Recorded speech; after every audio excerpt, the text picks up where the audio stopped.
One of the things I can't get over Europe, throughout my travels throughout Europe, is just the architecture. Whether it's Rome or Prague, Vienna, definitely Vienna, Budapest.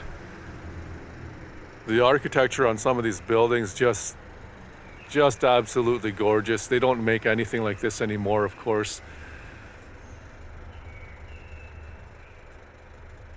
Not to the same detail, not to the same quality, not the same level of pride.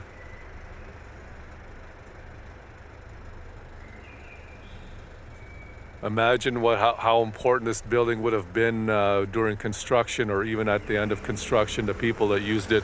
I'm not sure what it's for, but it's absolute opulence. Cool. We'll continue going. I'm going down this way further.